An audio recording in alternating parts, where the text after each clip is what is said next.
Hello, welcome to Z Explains BG. I am Z. We're playing a 3-point match on Backgammon Hub and trying to play well. Winning is incidental. Yeah, so I think you're actually supposed to do this here. It's funny, once you I looked at this once, where like you make your 7-point with a 6-1 and then you roll a 4-1 on the second roll. You're very rarely splitting with the ace and bringing down the 4. You're usually splitting this way instead. I mean, especially here since he's got a 7-point made. You want to get to the edge of the prime with that guy. But it's not that close here, I think.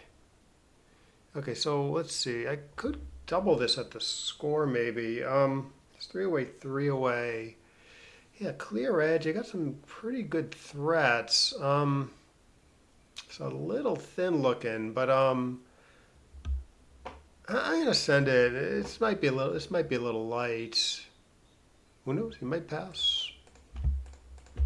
He's thinking about it. Oh no, good take. Yeah, see, so it's a little tough to follow through. I don't know about this. I mean, I'd do this if I had an extra checker in the zone. It might still be right, though. Try to justify my cube here.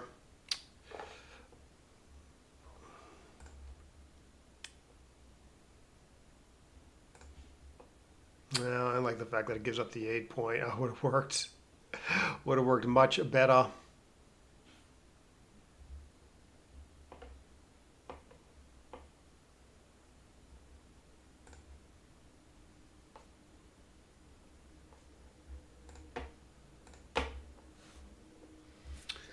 Yeah, this isn't working.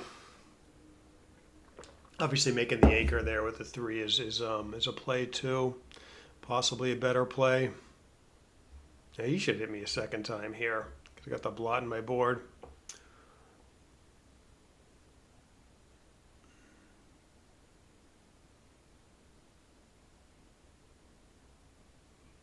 Hope I didn't get like 3 decisions in a row wrong.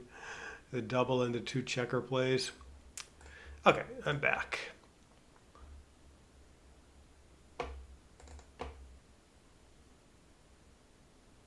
That's a play. It keeps me from being attacked. If I don't do that, what do I do? Do this. He gets to swing away or anchor or hit in the outfield. Boy, it's pretty anti-positional, but tactically it makes sense. Yeah, he's got this blot here. Oh, he gets to make my 19 weirdly. Or his 19, my 6. All right, finally a pretty clear play, I hope. All right, he resisted the hits. Probably correctly.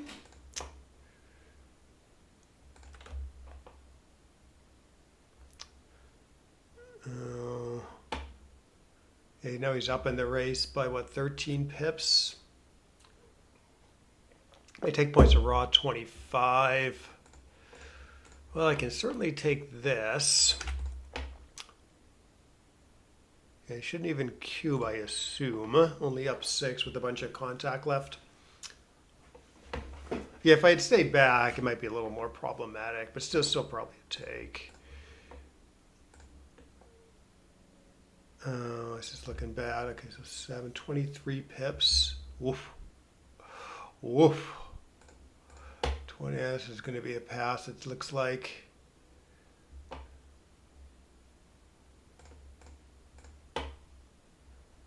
Yeah. I guess a pretty good cube handling by the opponent there, I would assume. Yeah, I didn't miss anything. He definitely had a take. He's playing okay.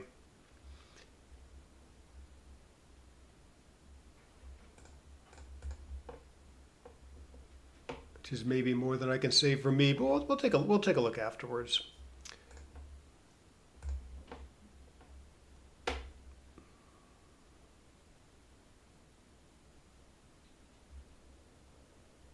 Yeah, this or make the 5. Guess I could be hitting him next turn, so let's lock up a point. Not leave a blot in the board. Shoot. Well, it doesn't quite do everything. But it does, it makes a 5 prime, which you should do. Make the 7 hit loose on the A's? That doesn't seem right. Yeah, so you're just supposed to, I'm pretty sure you're just supposed to make the 7 and the 5 here. And I think there's like not anything else worth looking at really. Like there might not be no play that doesn't leave a direct shot. At least no reasonable play. I guess you can make the ace point. Okay, so it goes with this option. Yeah, it looks, I don't know, it's going to be a little hard to bring the structure home. And obviously you don't like the guy on your ace point. Oh, this is a pretty good shot. This should help. Oh, he's overlooking it, or doesn't want to leave the 2 shots. Yeah, that was bad. That was a really bad play. Okay. I'm just going to stay back as far as possible. Build my board, hopefully hit a shot. Okay, get a little dicey for him.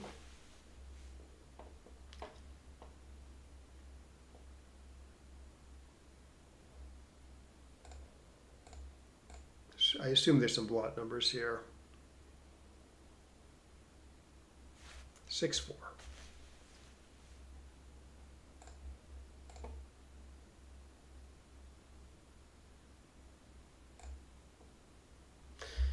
I'm gonna hit this one. That's so sick. Yeah, this looks like the right idea if he plays at the 1 point and it hits. I guess there's not much else. Ah. Oh, he's got a safe play. It could be right to play 8-4, 8-5, because how do you play? I mean, how do you not leave many shots after the other play? So this is at least okay.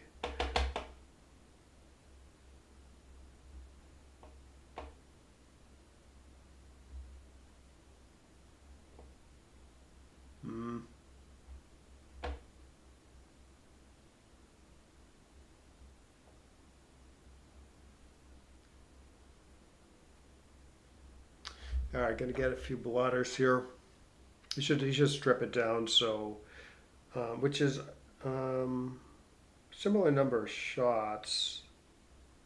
Actually, fewer shots, and he gets to clear his 4 point next roll with a lot of numbers that don't leave a shot. Okay, 1-1. Bah.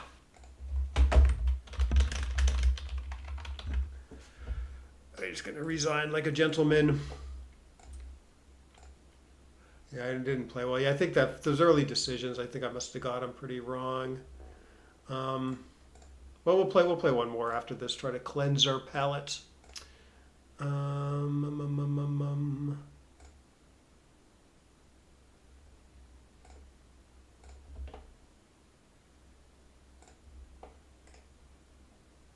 Yeah, pretty bad. Swap board. Good. Okay, the double is very early. Yeah, like I wouldn't. Okay. I'm sorry. Let's switch to XG mode.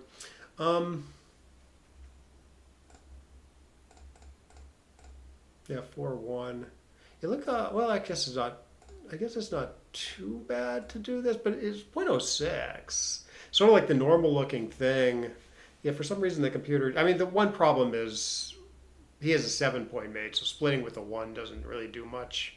These guys are still stuck, so sort of implies that you want to split 24-20, and then the best one is 24-23. But yeah, in general, you're sort of doing this a lot of the times after you make your 7 point with a 6-1, and then you roll 4-1 on your next roll.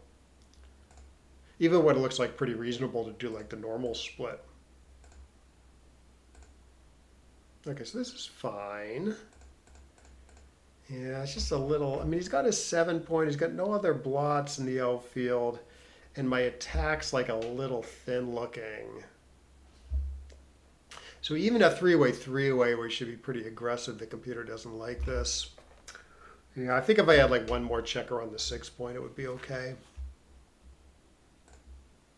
Yeah, then here, yeah, you can go after. The normal thing is maybe leave a few extra shots for more upside, but I didn't like giving up the 8, and I didn't like the fact that there's only 9 checkers here. So the attack is still a little thin. So I try something a little more positional, which doesn't work.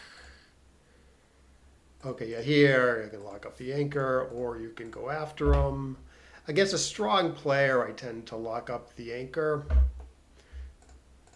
But hitting might complicate the game a little bit. You get 4 or 5 men sent back. So against weaker players, I tend to hit loose more in situations like this rather than make the anchor. Okay, no, I make a good play here. Okay, good. Yeah, you could do something sort of normal. Make the 5 heavy and play 13 to 10, which is okay, but it does, look at put it up on the board. It does sort of give them all the freedom in the world to go after me or escape or anchor, you know? So there's this tactical strike, which is bad positionally. It doesn't make any sense positionally, really. But, you know, he's got the blot in the outfield, and it takes away at least half his roll, so the computer likes it. You get a great 6-5. Oh, I totally overlooked this. Oh, this is the play that I said was easy. Yeah, I jumped to making the 8 point, and then I looked around for my best 4. Turns out there's a whole different idea where you make the 17. Yeah, this is a big oversight. Ah, this was sloppy. I can almost cube this at this score.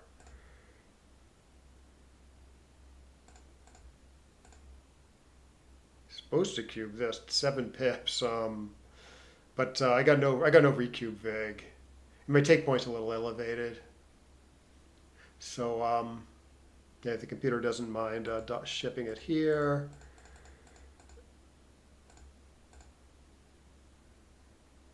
Okay, yeah, whatever's good here. If you're likely to be getting a shot next turn, you do probably want to make my play, but I guess it's not too many force blot numbers. I do get a shot. Oof. Honestly, not as bad as I thought. This 6-1. How is this close? I don't get this. It's not close, but I thought it'd be like a 0.2, 0.3 error or something not to do this. This is awesome. 8 to 1 is somewhat productive, I guess. And then I hang back. I miss everything. You thought he made an okay 3-4 play. Yeah, pretty good here. Like, he got a safe play, but you'll be leaving double shots and stuff. And even after you clear the 8, it's tough to clear the 6. It makes a good play to pay the shot now. All right. Well, that was ugly. Okay, let's go back. Let's get another match here. Okay.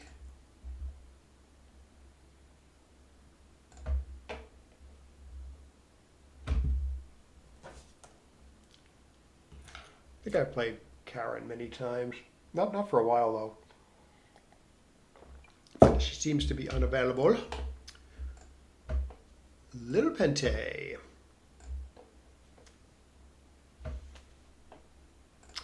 Good match, Little Pente. Little Pente.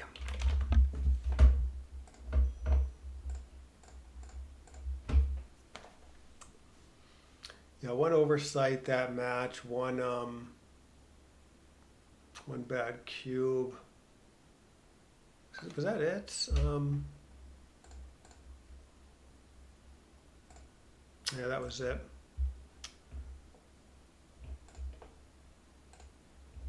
Oh, he might be stuck.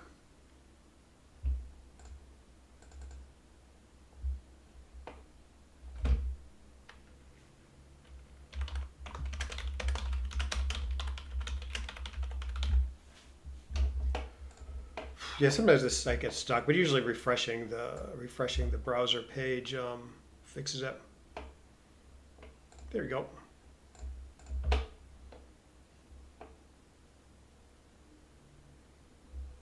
Okay, this looks like a good play. 6-3. I hope this is good.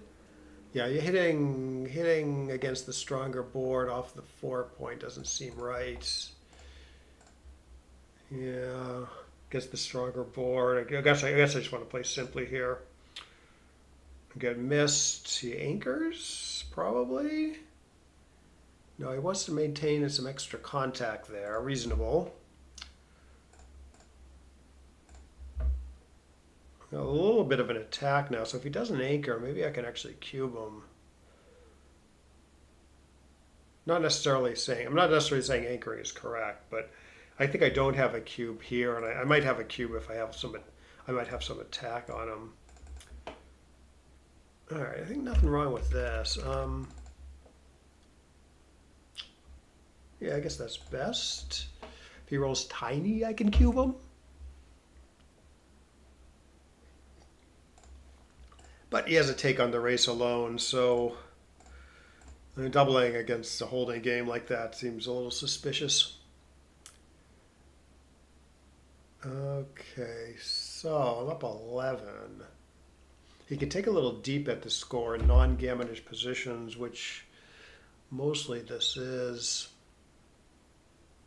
So let's hold off again. Although the 4-point anchor isn't the greatest anchor here, because he might have some timing issues. Well, glad I didn't cube unless he was passing, which he wasn't. Let's do this so as not to go too deep.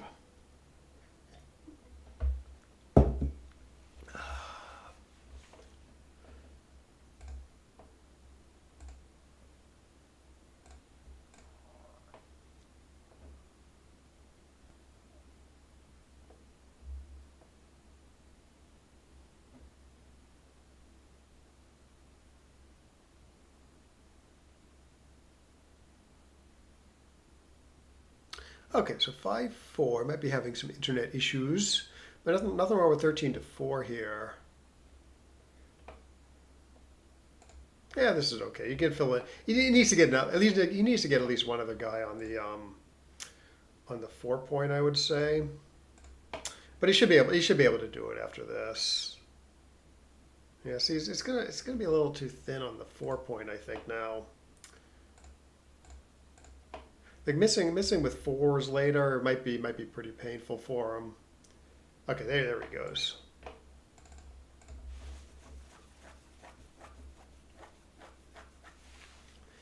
Okay, game is close. I'm up 3 pips, but he's on roll, so he should be a small favorite here, given that being on roll is sort of worth 4 pips. Oof. Oof. All right, put me out of my misery. Ah, weird, no double. He thought about it. I don't know why you wouldn't cube that if you thought about it. Is this race lead not big enough? He's going to cube this now, even though he got worse? I mean, that's still a good cube. This is still a good cube. Probably a pass.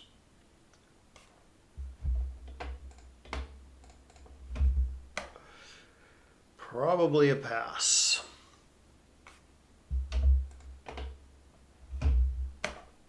Definitely a pass.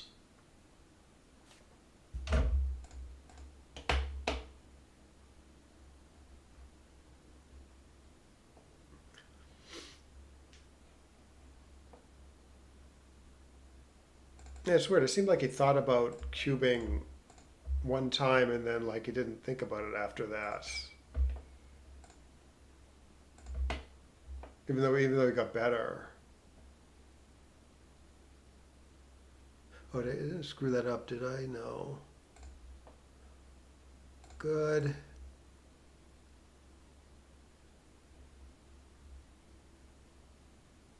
Assume he's just going to the 10 here, and then I can hit him.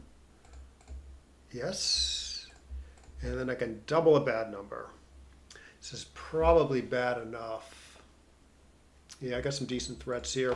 This doesn't look super threatening, but I gotta hit him twice, point on him, hit him out here. He enters badly or dances.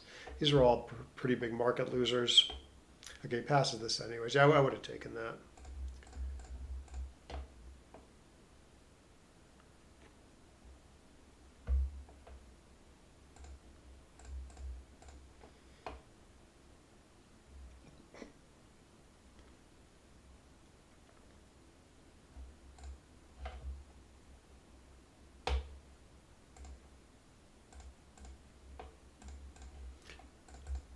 Okay. Huh. Obviously I can make the 7, but I'm leaving a shot in the outfield. So here's another idea. Safe, but it makes an inferior point.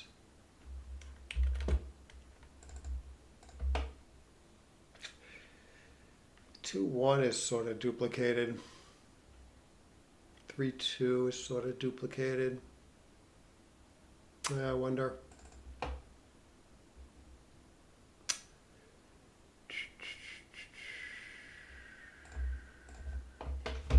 Usually I go the other way. If you can safety the guy and make a point in the outfield, I'm usually doing that. Maybe an exception is if you can make your own 5-point. But somehow, I don't know, some of the structure and the distribution look like a lot better to me. All right, so probably this. Make the 2. Although actually this duplicates as hitting 5s. Yeah, I kind of like that. The Cuba dance. Is there's too much contact here.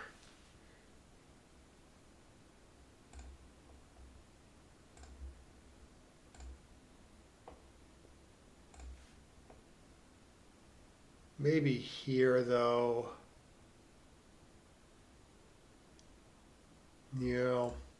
I mean, I think I do lose my market if I make the 5-point cleanly.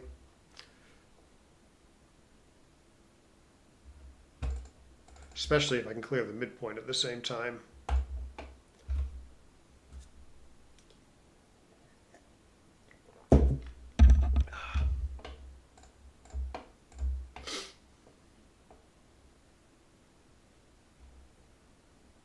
Looks a little funny. Not too bad though. Like I would be so far down in the race, he should be hanging back and kind of slots he should be slotting his 3-point. I'm pretty sure. Hanging back, building his board slowly. Best way to do that is to slot the next point in line and then make it the next turn. He might, although he should be a little bit worried about getting gammoned here. That's pretty remote though. Like I would probably even slot the 3-point here. Oh yeah, I don't know. So this is safe on 6-6. I don't think there's any real other swing numbers. I guess 5-5-3. I guess I'm paying to a little bit. I mean it's safe, but I'd have to give up my 6-point. 4-4-3 also.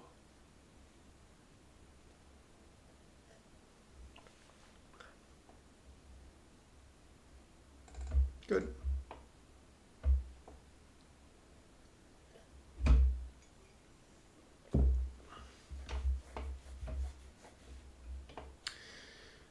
All right, 1. Should clear the 6 here. I don't know. Is that actually safer? Maybe a little bit. Oh, I can get a lot of guys off though, and still leave 0 blood. Or so I'm going to do this.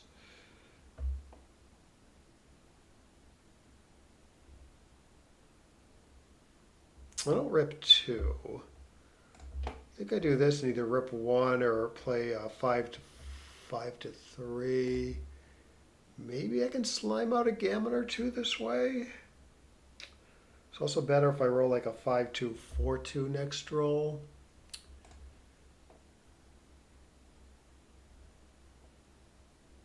Ah, 6-2, shoot. Oh crap. Take points like 33% here or something. So I actually don't know if I no, I don't have it. Shoot, because this would be arguably a pass for money. I think with only 6 off and all those gaps in my home board. So if it's a pass for money or close, I'm just winning in the low 20s here. So the extra checker off didn't even matter.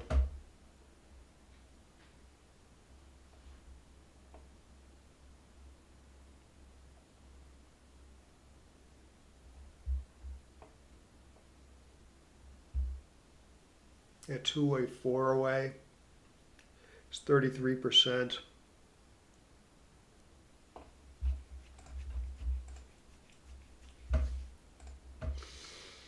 5-2 is okay there, but I may want to be filling in the. I'd rather fill that in with an ace. Like here, I'm filling in one of the gaps. Actually, not sure which one, but let's fill in the higher gap. Glad I'm not getting cubed here. Although I would just pass. I'm sure. 1, 2, 3, 4, 1, 2. Yeah. Drop. All right, 4 away, 2 away.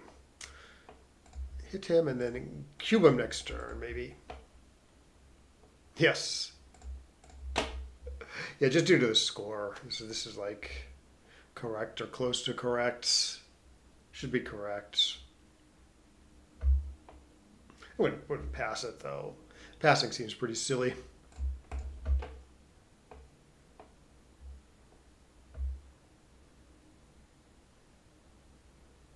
Nice. And now I gammon him for the match. Ooh, double ones hit 2. Okay, 1. Oh, I can hit him off the 3, but that would leave a double shot. So I guess this is the better plan. Or this.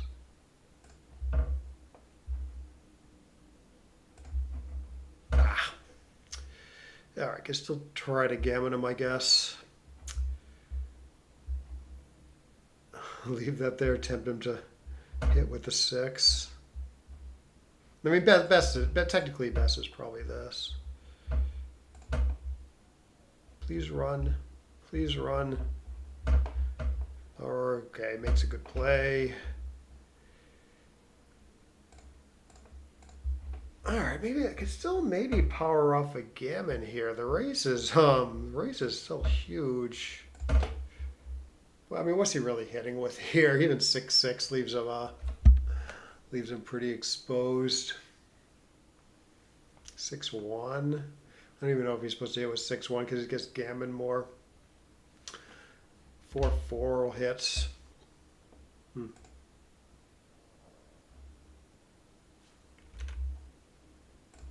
Yeah, let's try it. Make it interesting. Shoot. All right, let's see what he does. I assume he's hitting, and then well, he's got to leave a blot also. So this isn't trivial because gammons are so valuable for me at the score. Okay, that's the 2.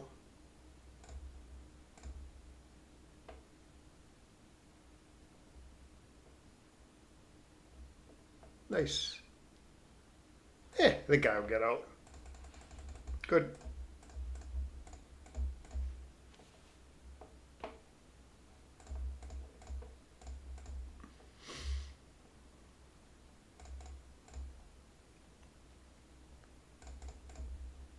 Gammon's probably pretty close here. I think you're usually supposed to do this, but the 3-1. Sometimes it's wrong, but it keeps this. This is sort of nice because it keeps a 5-point board after a lot of your rolls.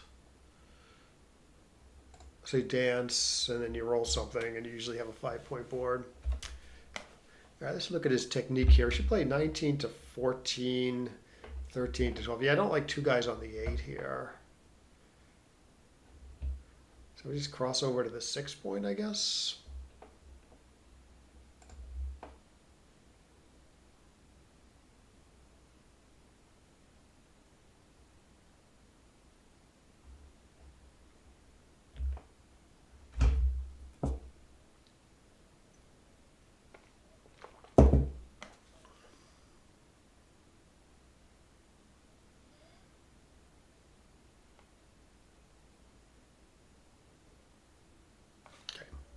All right, good.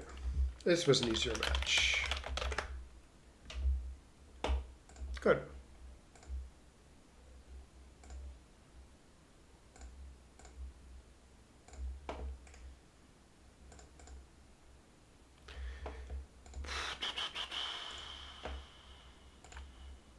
Oh, I played a 0.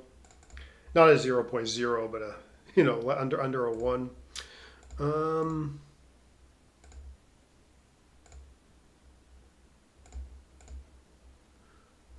oh, he's supposed to hit with the 3 and then split, I assume. Yeah, okay. Yeah, I didn't look at that. I didn't see this option. I thought he made a good play. Okay, run instead of hitting makes sense against the stronger board when running is quite productive. Similar stuff here. Is he right not to anchor? Okay, no, it's too just I guess it's too dangerous to not to anchor here. I mean, often with a stronger board and down in the race, you do make a play like this where you keep the back checkers split. But I guess he's not down in the race that much. I'm thinking when black has already escaped everybody, which I haven't quite done yet. I still got to get the guy in the 16 to safety. Good.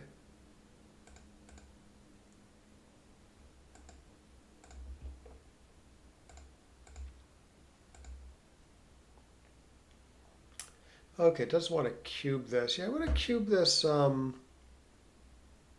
I probably would have cubed this for money, but his take point's a little lower than usual at 5 away when there's no gammons floating around. I guess I win a couple percent gammons here, which probably swings the decision. It's so close.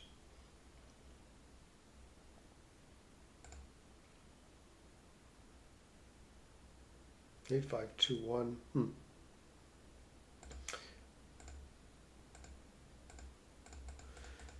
And then he just misses a bunch of cubes. Not here. Here. This was a take.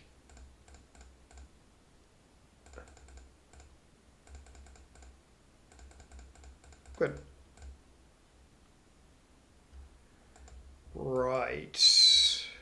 You could argue making the 5 is right here because it's the 5 points and you're only hitting in your own outfield, but you get to hit and split. So that's pretty attractive. Or hit and upgrade the builder apparently. Although I think actually if your opponent opens 6-2 running all the way, then you roll 3-1, I think is also correct to hit.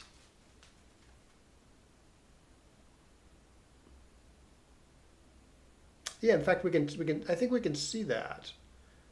I think we can see that from this evaluation, right? Because hitting and going to the 9 points is better than just making the 5. No, it's not exactly the same. I was going to say this is equivalent to the decision after 6-2, but it's not exactly after like white runs with a 6-2, but it's not exactly equivalent because if you do this, his checker is a little better placed on the on his 15 point versus his 16 point. So I guess you have more reason to hit here. But I think it is still right to hit with a 3-1. We can just verify that. Say for money. He runs with a 6-2 and you roll 3-1. I mean, you can't hit and split, so making the 5 is pretty reasonable. But it's all very close. But it could be, yeah, I do remember the computer does slightly like hitting.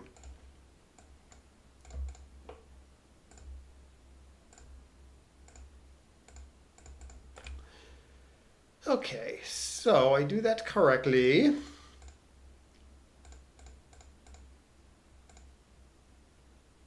Upgrade the points. I get a grade 5-3. Okay, it's not double take, which makes sense. I mean, yeah, I wasn't sure. I guess I wasn't sure which decision was closer. I guess I knew the take. I knew the take pass was pretty clear. The take was pretty clear. Yeah, this just isn't that threatening, and the score isn't a huge deal. He is paying a little more to being gammoned at the score. On the other hand, his take point's a little lower than usual because I'm 5 away, and so if he passes, I win 1. I get to this comfortable 4 away score, as opposed to okay, so he takes and loses. Now I'm 3 away, which is a little awkward to play from sometimes. 3 away, 4 away. It's much easier for the 4 away player to to getting a good cube in that situation. So that's why the take, when your opponent's 5 away, the match is somewhat close. It means you can take a little deeply. In other words, your take point's a little lower than usual. But anyways, the gammon's sort of arguing for a pass here. On the other hand, but yeah, I don't know. I only have a 2-point board. The threats are okay, but they're not super potent. I still got to check her back, check her on the 15. Yeah, to me it added up to pretty clear take. If I had a 3-point board, that'd be a different story. Okay, no, I make a decent play here. Yeah, good. It's fairly close. It's like I said, it's sort of my sort of default thing: safety and make an outfield point versus making a better point in the inner board or the 7 points. But yeah, here the distribution is nice. Only a 2-shot, 2-1 is duplicated. So it's worth it to make the better point here. Good shots, 5-5. Someone just tried to invite me. Well, maybe we'll play one more, but if we can get a quick one. But I do want to finish going through this because it still stay interesting. Yeah, 5-5. My first impulse was definitely to make another innerboard point after making the ace point, but then I noticed I'm duplicating 5s here, so it's not that many shots. He needs 5s to enter, he needs 5s to hit here, and he needs 5s to hit here. So it's going to be pretty tough for him to enter and hit. Okay, cannot double yet. Oh man, it's almost a pass already. Yeah, surprising. It probably is a pass already. Jeez. I mean, I do win a few percent gammons, which are huge after it goes double take at this four-way score. Yeah, I would have taken this also. I thought like I needed to like make my 5-point to lose my market or something, or clear the 13 cleanly. But yeah, maybe partly due to this score. This is a pass already. Yeah, like again, he passes. He saddles me with an awkward 3-away, 4-away score. So that means he should be like a little quick to pass maybe. Even in non-gammonish positions. All right, 6-3. Okay. Yeah, usually in these situations where you can either keep a spare on the 6, or you can strip it down. What I like to do is well, one, make sure 6-6 is safe after one play and a shot after the other play. And if that's true, then likely stripping it down is going to be better. But you also have to worry about double blot numbers. Like for instance, if I didn't have the spare on my 5, and I did my play of stripping the 6, so I got like 2 checkers here, 2 checkers here, and 2 checkers here, say, 6-3 would be a double blot number. I'd have to leave a double shot there. And so that would be enough rationale to keep the spare on the 6 and not play 6-3 if I can do something else. Here I guess maybe that doesn't quite work here because I have to play a 3 somewhere and it has to come from the 5-point. So it has to come from the 6-point if the 5-point is stripped. But that's similar situations with slightly different numbers and slightly different anchors comes up a lot. So that's how you want to think about it. Oh, the 1-1. So how bad is clearing the 6 points? It's fine.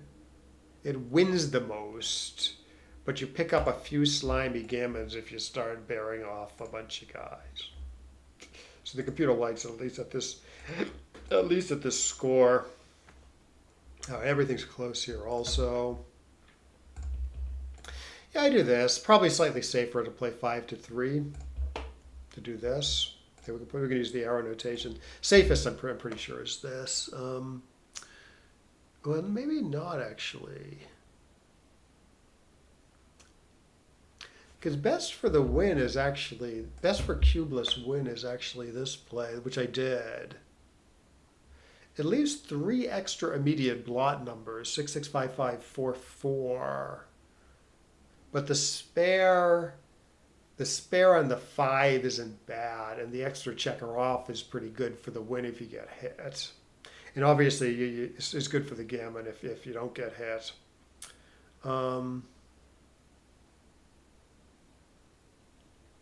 But it might be safer. It actually might be safer to do this because rolls like 5-2, 4-2 play a little cleaner if you have a spare on the 5. They're not shots in either case. But like here, 5-2, 4-2, you can kind of keep your 5 points if you do my play. If you strip it down, 5-2, 4-2, you have to give up your 5 points to play safely. And now you got this gap. So that's why it's sort of arguable maybe which play is safer. And then so you want the checker off, so you do the other play. Interestingly, best for the gammon is actually this. Because he runs with the 1 and then you can hit him with certain aces, I guess. No, I'm not taking any checker off. But you want you don't get the checker off if you get hit soon though. Yeah, that's just a huge pass.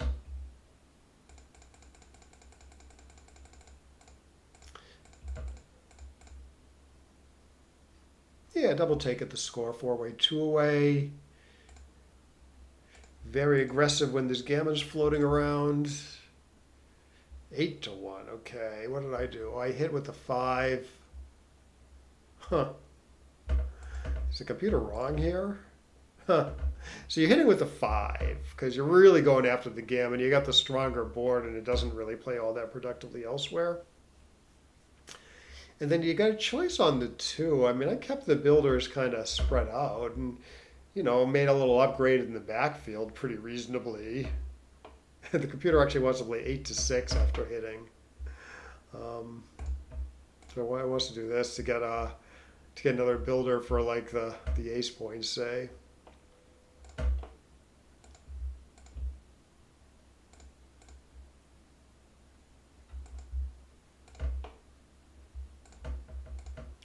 Fine, this versus this is similar. 3-1 hits here, 3-3 hits here. 3-4 probably doesn't hit here because it's too dangerous. Same with, 3-6, I don't know, because it doesn't play great elsewhere. Anyways, he does get to anchor. I get a little feisty here playing 15-9, which I guess does probably leave him some hit numbers. Oh no, the computer doesn't. I thought the alternative was 15-11, 6-4, but the computer actually doesn't like that either. I mean, it likes it better than my play, where you're never getting hit. But it's got this other idea where it does this, clears the 8-point now, while the white has the 2 blots. Interesting. Yeah, this wasn't on my radar screen. The 8-point is the problem point though. He's going to get a direct shot there later if you leave it. If you leave your 8-point there, while his board is going to be better. Anyways, he punishes me with the 4-4. Yeah, apparently it's horrible to hit. It does win slightly more, but obviously you're paying a ton of gammons. I mean, I assume did he make the best hit play? Yeah, only wins slightly more. Yeah, it's so hard to win after this. And if you do the right play, you're not winning quite as much, but you still have a viable game, viable 3-point game. 19% versus 22% wins apparently. Oh, hey Gwen, good to see you. And then I think I bring home the gammon here. Right, yeah, when I don't know what to do with the 3-1, I clear the top point, and it's usually right. Like I said, the benefit is it's a lot of blot numbers next roll, but he's out of your hair sometimes, and when he dances, you get to keep a 5-point board a lot. So it's good for the gammon, and it's not even though it's more blot numbers, it's not necessarily more dangerous long term than other stuff. So like say he dances, this is 7 blot numbers, but he's never out of your hair though. He enters, he just hangs out there, and you get 4 blot numbers. This I think is 9 blot numbers, but he's out of your hair a third of the time, so it's close on the next roll. And then this is only 2 blot numbers on the next roll, but you got to clear 2 points above the gap. So it's like you leave 2 blot numbers, and then you roll a decent 6-3, and then you got 6 blot numbers the next roll a lot of the time. So despite the more immediate blot numbers, it's not necessarily that clear that I'm getting hit more after my play. All right, that was a pretty clean match. Unlike the first one, let's see if we can get another. Let's see if we can get another match quickly. Sebastian Adams.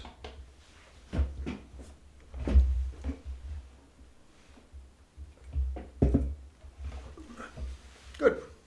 All right, 5-point match.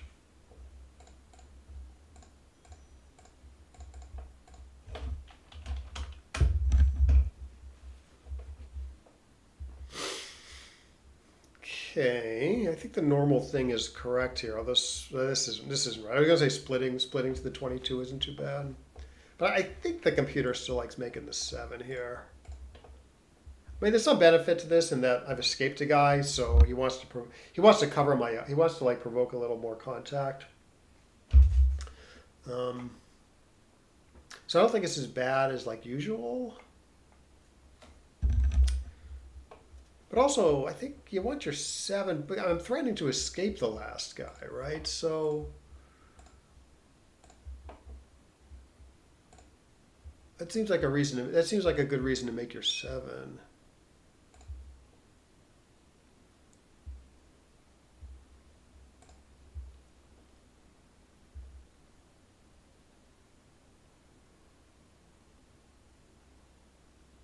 I think this is better than hitting twice against the stronger board, leaving a shot. And then you can leave this. You can leave the spare in the 6 there, obviously. I don't know. Hit and go to the 3 maybe, or just go to the 3 without hitting, or run all the way. I don't love the fact that it's a double shot in the outfield if I run.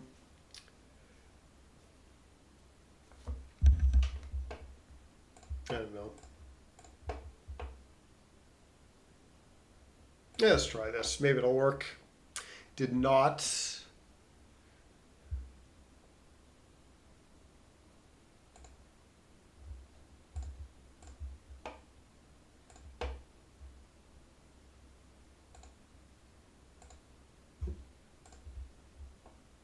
Nope, what am I doing?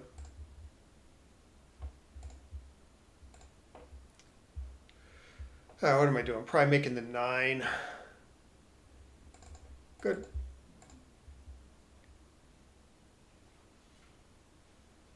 Yeah, I don't know. I got too much structure here for him to cube this. Yeah, I should make a 7 here, I'm pretty sure. Oop, don't pick up the dice, Alex. Good. Okay, can make a 7 again if he wants. Could hit twice. Let's see how he wants to play this thing. Make his 18. Okay, good.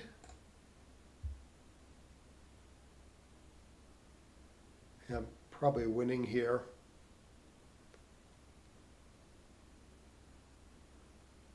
This is a really bad number.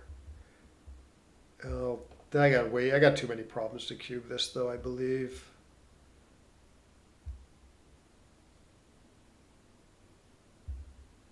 I would do this also.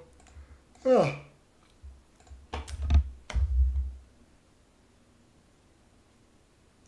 Well, he's got a decent backgammon formation. It's going to be a little tough to break his timing unless I can make the 7. Well, actually, his timing is pretty bad to begin with. He's only down 29 pips, which isn't enough. So in some sense, he's sort of caught between game plans here. And he's got a checker on his ace. So I'm thinking maybe I can cube this. Well, let's see what happens. Would not be surprised if this is quite a bit early, but Looks like he's got a ton of problems, especially because I got some rolls that make the 7 points. Okay, even passes. Yeah, maybe that's stronger than I'm thinking, but I would definitely would have taken it.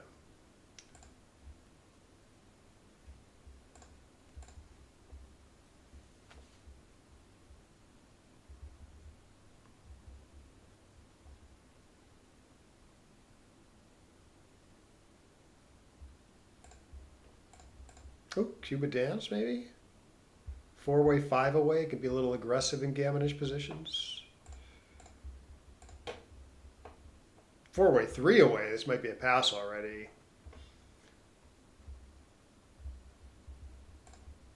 Oop, don't misclick. Good. Yeah, 13-10 could have been better there. Guess I'm glad I did what I did. Maybe.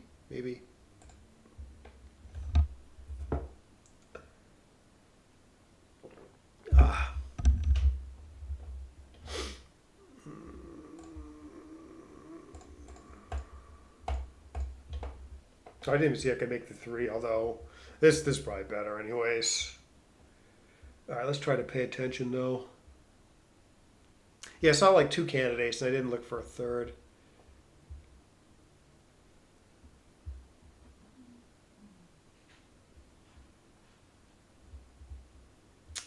As is often the case. All right, I mean, this is like a million shots. I do kind of like the outfield control though. It's gonna just hit me anywhere he can. So I guess I'm gonna clean up a bit. Is there anything else? No, I guess I want to get that guy going. I just would have hit. Ugh.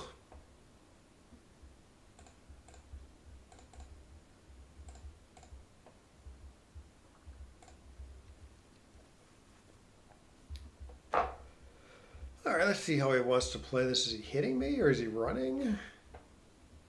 Or both?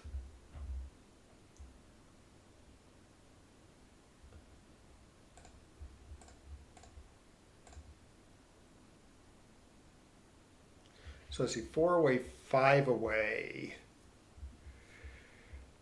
5-away, yeah, my take point on the recube is 30%. Plus, if there's gammons, it's going to be a little higher. So he doesn't have anything yet, I guess.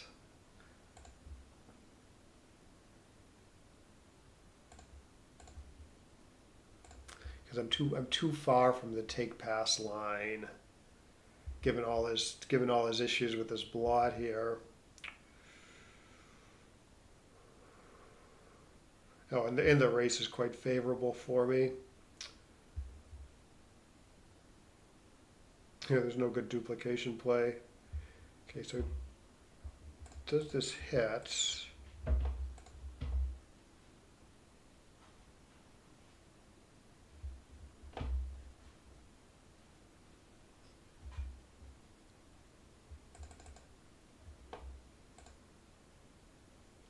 Yeah, up a bunch. Oh,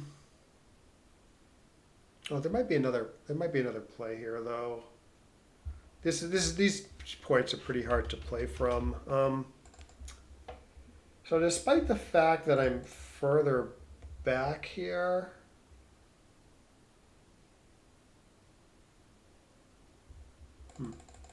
I think this might be easier to play in the future. Could even split 18 to 16.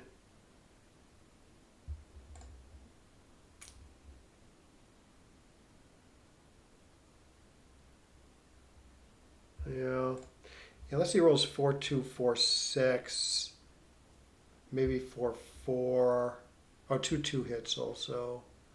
Yeah, I don't think he's supposed to hit. Maybe with like a, I don't know, a number that hits and doesn't cover. So it's not that many hits there. Like a 1-1, for instance, I don't think he's hitting.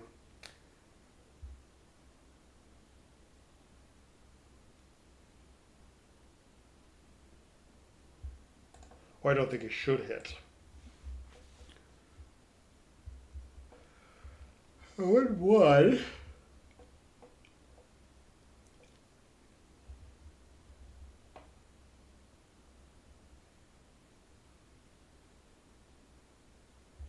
That's not an easy play.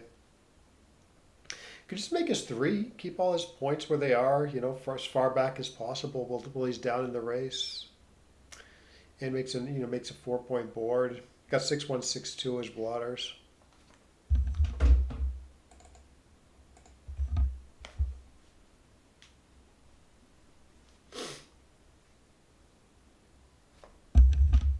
Doubles.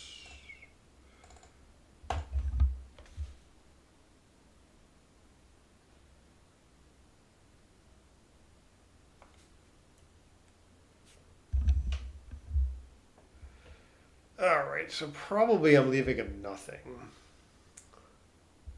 because he might roll a 6 himself.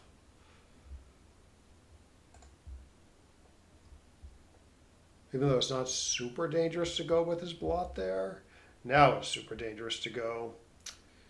I don't know. I don't like the fact that I have to play my 5s off the anchor next turn. I don't love the fact that there's a blot here, though. I don't like the fact that I'm giving up my 5 and not my 6. Yeah, all plays are wrong. I feel like the computer does this for some reason. Not worrying about the 5s, keeping a clean front position for the hits the now. Seems sort of suspicious, though. Well, pay dividends.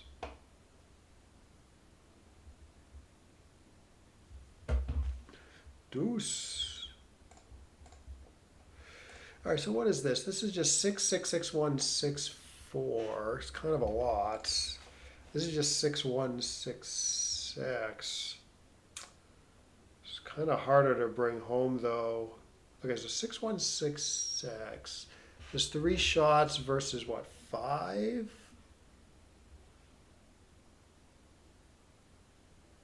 Two extra shots for a somewhat easier ride home.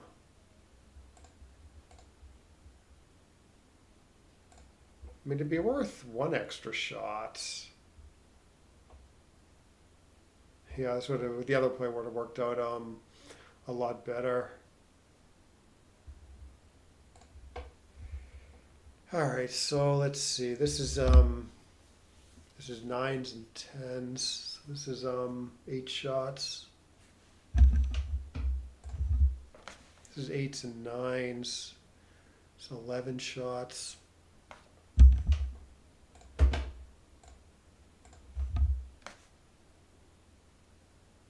Come to Papa.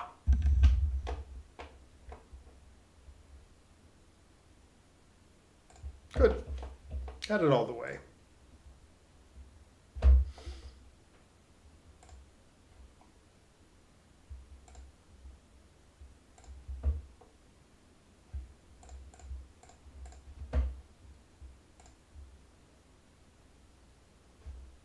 Oh, maybe not. I gotta remember my take points 30 here. Shoot. It's gonna become relevant in a second. See, 1, 2, 3, 4, 5. No, he's got a 5 roll. I got like a 4 roll. Easy peasy.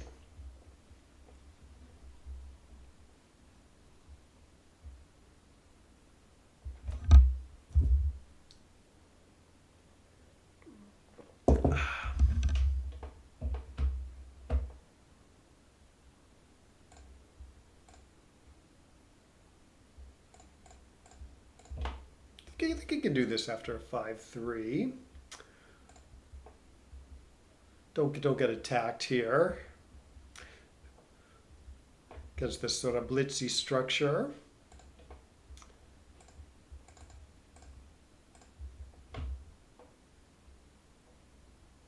Yeah, would not cube this.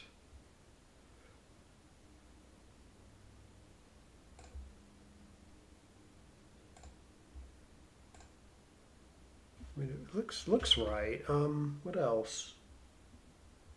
I'm having a little trouble finding a play B here.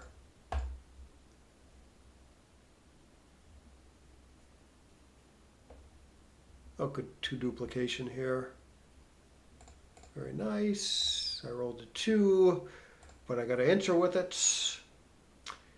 All right, I suppose I want to keep the anchor so I don't get blown away back there. Not that it's super likely, but it's a concern, especially at this score.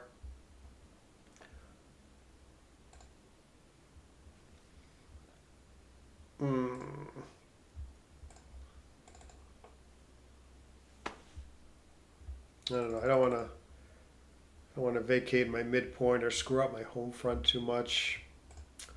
So I guess that means this. Leaving the poor 2 backmen stranded. So you could the score maybe there's some gammons here. You could cube that if you wanted, but it does seem like a pretty easy take. Now this is not going to be an easy take. In fact, I think it's a drop, regardless of how I play it. Unless it's just make sure it doesn't become too good.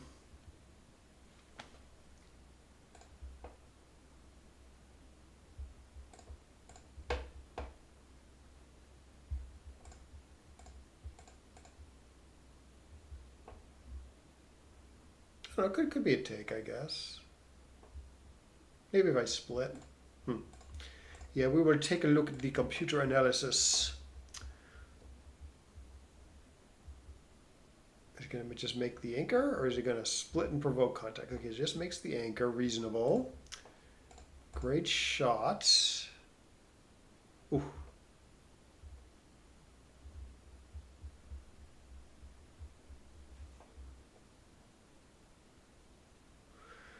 He's up in the race a little bit. But it's just a little bit. So I would make the 9 point here after making the 18. All right, I don't think I'm hitting him next turn. So it's okay to spread everything out.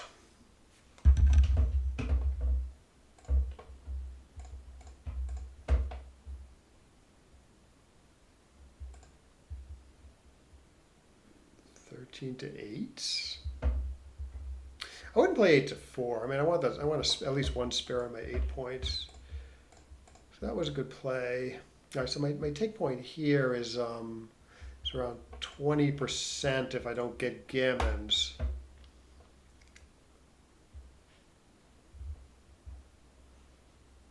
Yeah. Yeah, once your opponent gets the 20 point, it's like, I don't know, you maybe even have to be a little cautious about cubing because the take point's a little lower.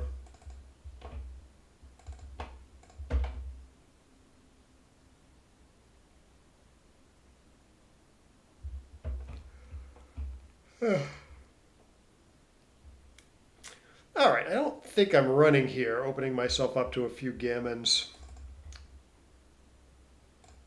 Guess I could leave one guy on the midpoint because he can't hit with much, but he's hitting with 1626 at least. Maybe like 22 or something. Nice. His take point is 18.5. So it looks like I'm going to have something here. Yeah.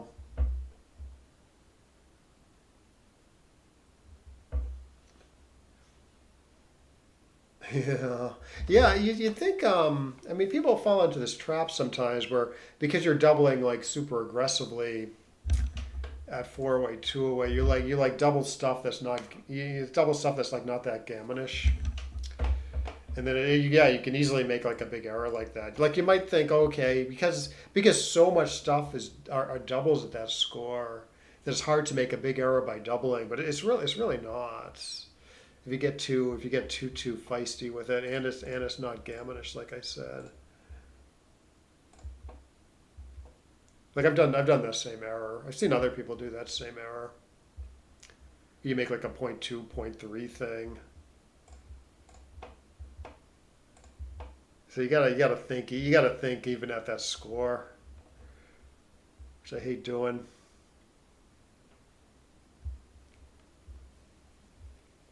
All right, so I'm either making the 7 or the 1, and then I think the 2 is always 24 to 22.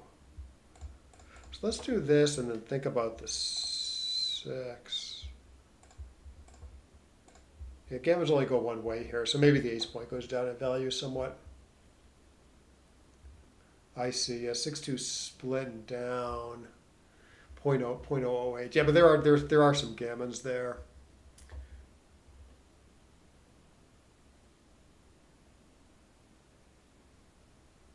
As opposed to like the position I had last game where I had the 20-point anchor. Very, very few gammons. Ooh, what a great shot. Jesus.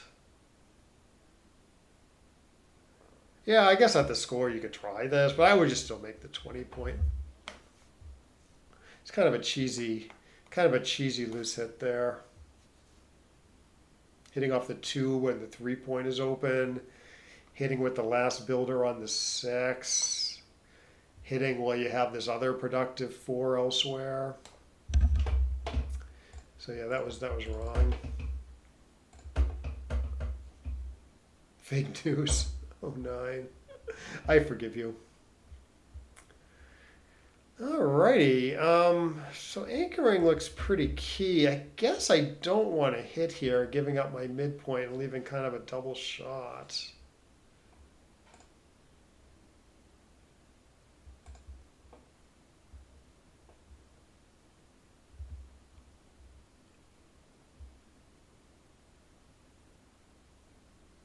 I knew I was going to roll a 7 and not know what to do. Well, 2s are duplicated and it plays sort of destructively elsewhere, so I am going to try it and get smooshed.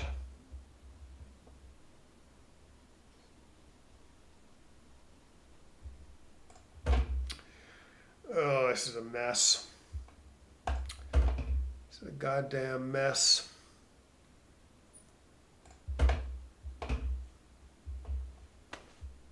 I'm playing this deep anchor game with my ace point made.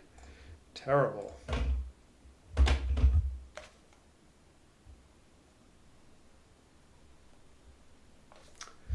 Can I possibly anchor at some point up high?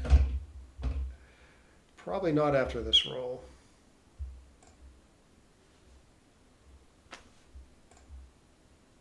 A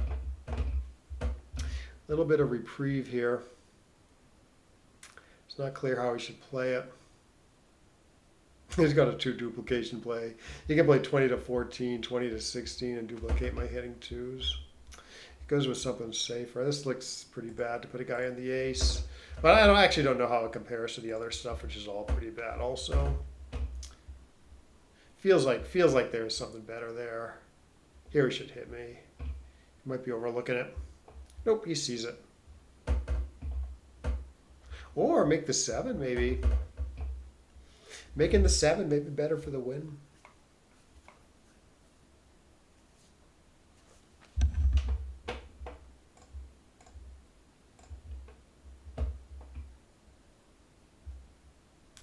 Yeah, so he runs to the 11 likely, and then I got probably 8 shots at him.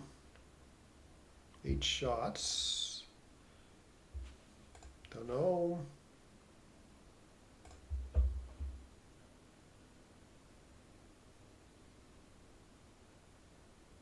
Okay, gammon. So is gammon value? So the 4-way player's gammon value, with the cube in the middle. Interesting. So you're saying it's like point. It's just normal. Yeah. Well, people call it gammon. It's because it's pure gammon go after it goes double take. It's essentially the same score as 2-away, 1-away Crawford. And so usually what happens, usually the cube gets turned, right? And usually it's the trailer that's doubling. So in that sense, it usually turns out to be gammon go.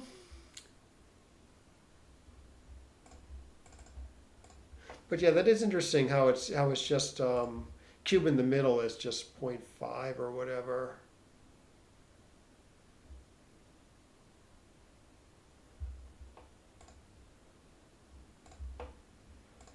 Okay, why don't we make the right play?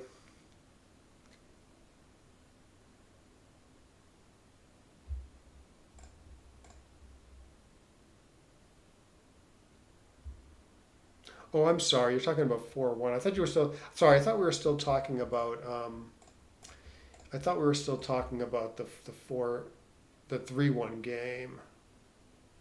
Right. Yeah. Yeah. This isn't right. You're right. This isn't Gammon Go because the Gammon price for the trailer is, yeah, it's like it's a little higher than point 0.5 according to XG. People think it's higher. I mean, people think it's like point 0.7, point 0.8 a lot of the time. Um, but you're right, it's like point 0.5 something. It's good to know. So you shouldn't play like super aggro.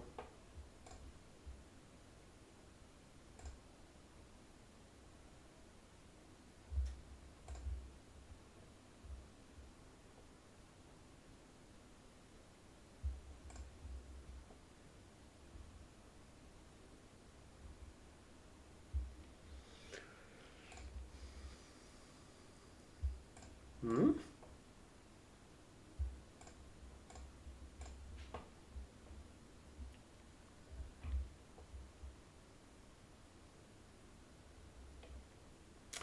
Well, he's got 6 blood. He's only got 3 off. And as we talked about, the Gammon price isn't super high. So I think I can easily stay back here. Yeah, and if I roll tiny here, I think I'm staying back again.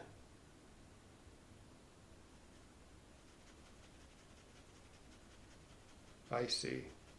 Yeah, like at Pure Gammon Go, 2-away, 1-away Crawford, you would definitely go here. I mean, I think it's still right to go because it's a little tough to win after staying, killing all my checkers. 3 points staying open. But yeah, it's sort of clearer at um, Pure Gammon Go than at this score. All right, I am off on everything.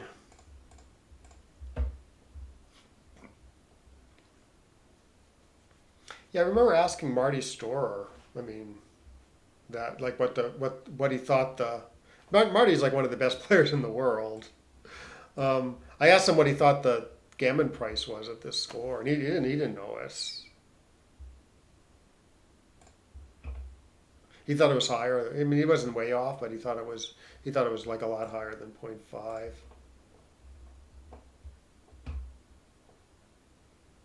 Oh, I should definitely make us 2 here. Oof. This is also Pure Gammon Go. After double take, it's equivalent to 2-away, 1-away Crawford.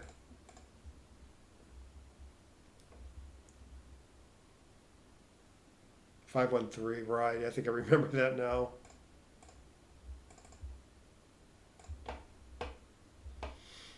Now for money, I mean, people say the people say the Gammon price is point 0.5, which is it's the mathematical answer, but it ignores the fact that the other guy gets some recubes in when he turns the game around. So really, if you have a play that wins 10% more gammons and loses 5% more, with the gammon price of with the gammon price of point 0.5, those plays would be equal. Really, the play that wins more is going to be right there, because if the other guy wins more, if you make the gammonish play where the other guy wins more, he's going to get some good. He's going to get more value from the cube. So in that sense, the money gammon price tends to be around more like 0.4 on average. Yeah, so the gammon price is 0.5 in the same sense as your take point is 25% for money. It ignores like recube complications. I assume I'm doing this right. Can't make the 4. Yeah.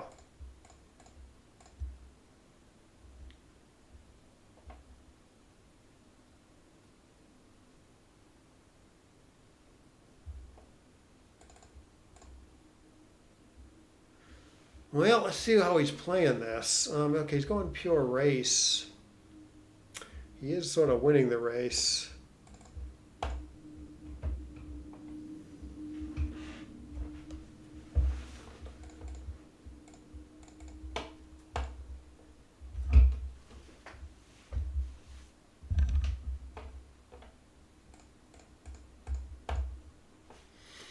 All right, so likely it's going to be double match point.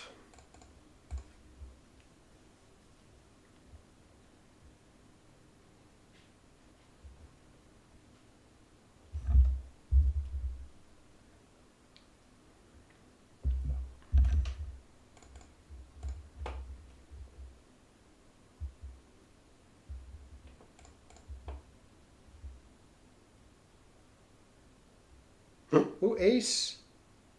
Bah. All right, one away, one away. I got a little low on time. Got to worry about that a bit.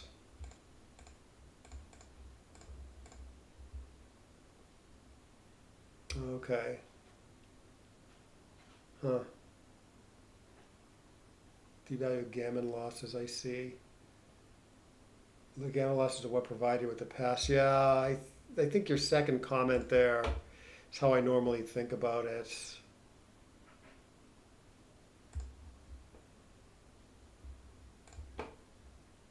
Ooh. Well, splitting wouldn't have worked either.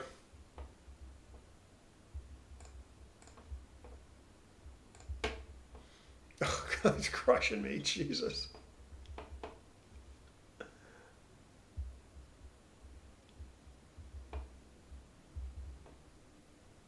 Hey, Jesus, he's rolling crazy 4-4s. Is that 3 in a row? 4. He rolled 4 in a row. He rolled 4-4-4s in a row. That's 16 fours.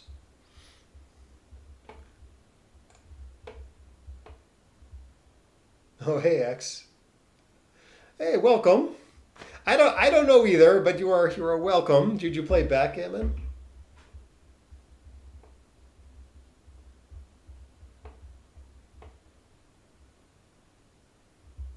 It's a good game. If you don't play, it's like it's pretty easy to learn, and it's like a very good mix of skill and luck.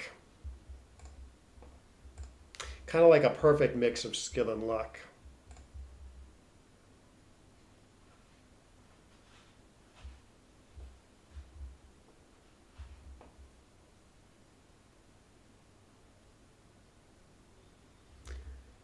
All right, so probably I'm not making the 5 because I don't want to leave it direct.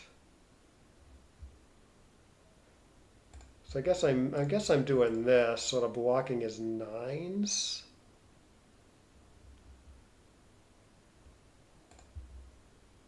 Four, 4 again. Nice. Yeah, pretty lucky. All right, 5, 4, 3, 6. Oh, I like the diversification in the outfield this way. Because I can make my 9 now. If he enters on the 3. Oh, I can make my I can make my 5 and my 3. That's tremendous. It's not like 6 prime make and play, right? No. Now I'm going to concentrate on making the 8 points. It could blow up in my face, but I think this is the play.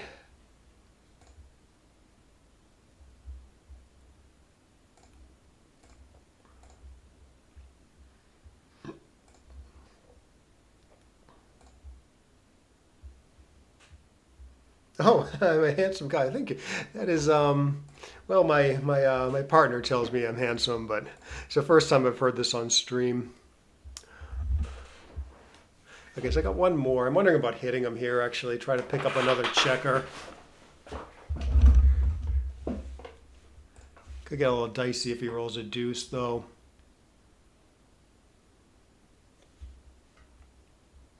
Yeah, I don't know.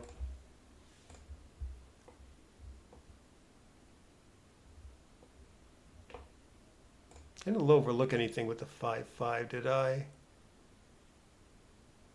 No.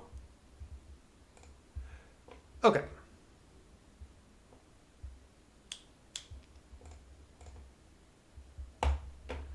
Uno, uno.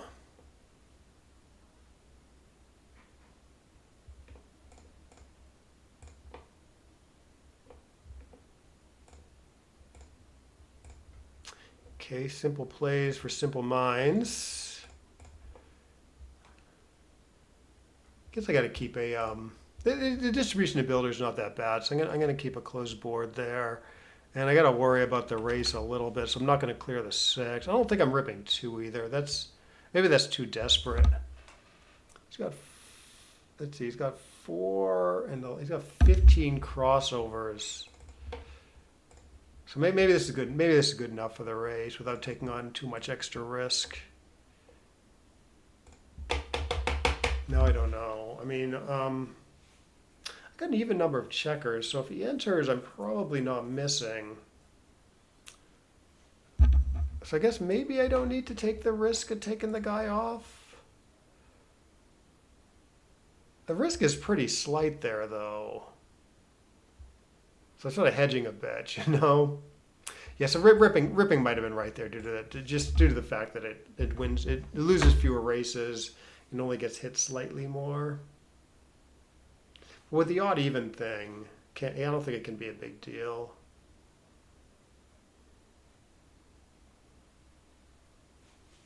All right. All right, let's take a look at the computer analysis and see what we can learn. Well, this didn't seem like a totally trivial match, so I don't know what the PR is going to be. See what GNU has. Okay, no, I did play it 2, so I played pretty good. The odd even thing, yeah, it's sometimes it doesn't matter that much, especially when you're not crunched, like when you have all your checkers on the top points, like the odd even thing. People talk about the odd even thing there sometimes, but it doesn't matter because you're going to miss later, or you're going to take 3 checkers off later. But when your board is crunched, it does swing a lot of decisions, like it did there, you know. I mean, I don't know if it actually swung. I don't know if it actually swung the decision there, but it's sort of a factor. And maybe we can even take a look at some. Maybe we can even take a look at some variants there. Yeah, okay. Yeah, splitting's not too bad to provoke a little contact. Oh no, actually, the computer likes it on the plus eval. Oh, that's interesting. I didn't know this. Does it like it for money? For money, the computer should have a rollout. In other words, an authoritative answer. Like I never do this. I always make the 7 for money instead of splitting. Oop, I just messed something up. Sorry, give me 1 sec.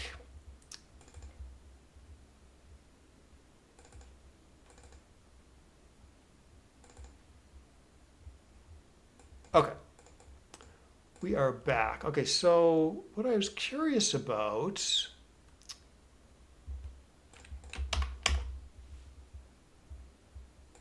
for money,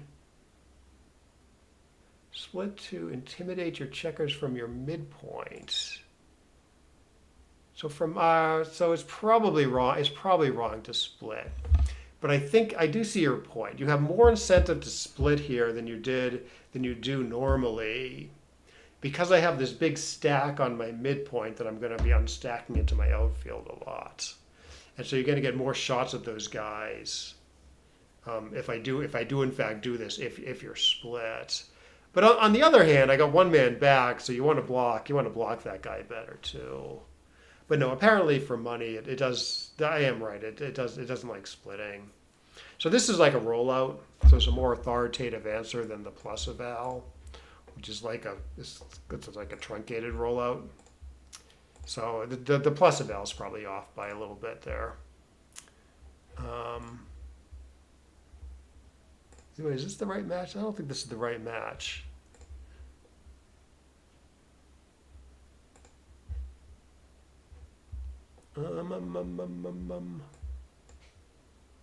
This is the right match. Good.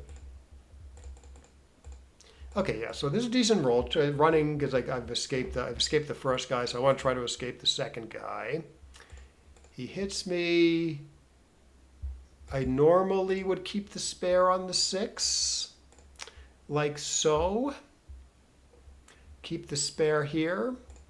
In other words, okay, so you're entering 1, you're making your 5, and then you're choosing 1 more. I mean, assuming you can rule out hitting twice, which I did. What I didn't love about 24 to 23 though is there's a spare on the 8 point. So he's sort of happier than usual to attack with like a 6-4 or 6-6 or whatever. 4-4 maybe he's hitting. So I sort of liked him back on the 24. There's some push and pull with 6-5-2 with 2-1. I see. There's an opening that's similar to split or slot, but also as a reply to 6-5 is similar to split or slot. Yeah, I see. I think I see what you're saying. Slotting is good versus a lone back checker, but splitting is good versus 6 on the mid. Right. Yeah, so that's why I went with a slightly worse position than the spare. Keep the guy back on the 24. Yeah, 6-4, like I would have been happy to make the 2 here, I think, if I had stepped up. Oh, this isn't bad either. Yeah, I didn't know what to do here. I mean, apparently hitting with the 4 is quote unquote clear. So this is a pretty good 4, and then you gotta leave yourself exposed somewhere, either like this, leaving a double shot here, kind of 5s and 3s, leaving 1s, 2s, and 6s to hit back here. Or do what I did and just leave 3s, but he gets to hit with 3 and then do something else. So I don't know. I thought this was arguably safest, but apparently the computer likes one of the other options better. All the 6s are pretty destructive. Okay, so what did I do? Okay, so I entered and unstacked the heavy midpoint to go 13 to 8. Pretty productive. So I did this play. Computer actually wants to hit so as not to get attacked. I think I did consider this, but it looked pretty gross to hit off the 3. I think I see what the computer's thinking though. There's all this lumber here ready to attack me. So you want to take away half a white's roll. I see. The attack, I guess, is just threatening enough to do this sort of anti-positional hit. Despite the fact that 13 days is pretty damn productive.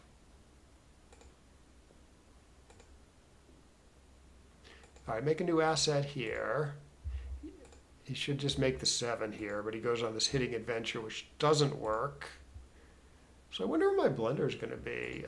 Looks like I made like 1 checker play blunder. 4-1. Oh, is he going to like my cube? Not here. I mean, even when I hit him here, when I don't hit him, he's got a good game. When I do hit him, he's got, maybe he forms like a decent back game, or at least causes me enough problems all over the board. But then he rolls like a really bad 5-4, puts a checker on the ace. These guys are pretty stuck. I have these threats of hitting or making the 7. Probably making the 7 is more important. Like if I roll a 5-1 here, probably I'm making the 7. In fact, yeah, I'm doing that. I'm making the 7.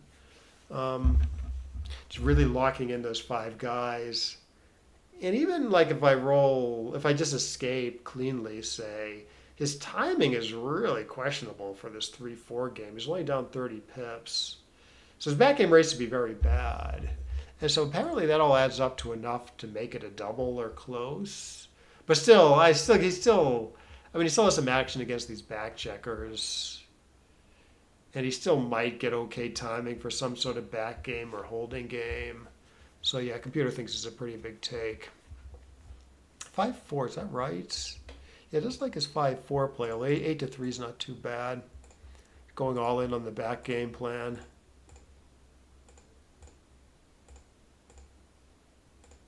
We're just not going to like my 5-3 here. Oh, this is where I played it too hastily. Okay, yeah, very strong double at the score.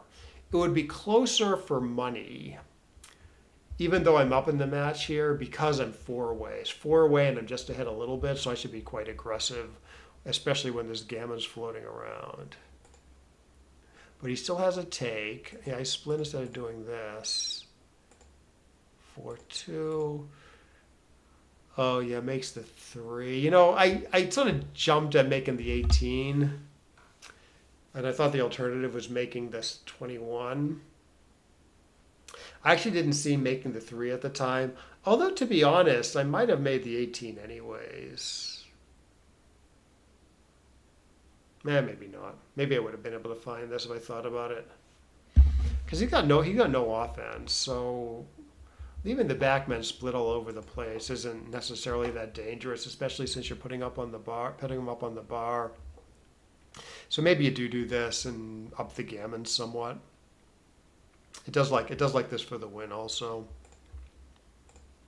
It's pretty good, but I guess it doesn't do that much, given that it's not hard to anchor later. All right, I find a decent play here. My first impulse was 24-15. It just has too many shots, I think. It's great when you get away with it. Maybe make a good outfield point. Just doesn't quite work.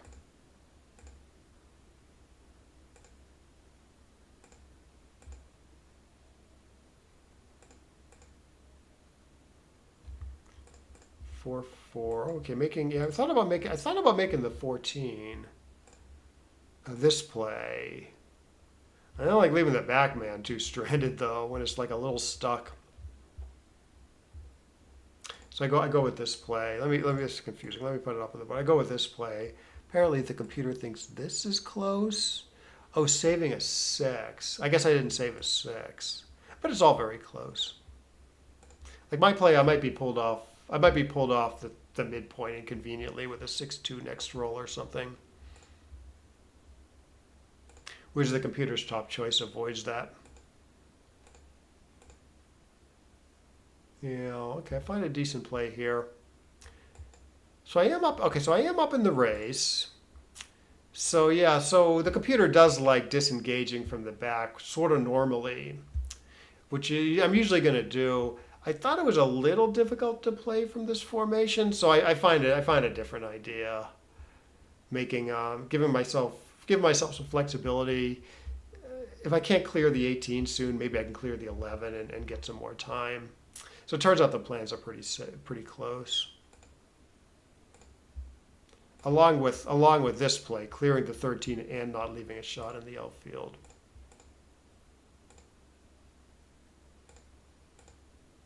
Yeah, like I said, I have all the time in the world here, unless I happen to roll 6-1, 6-2.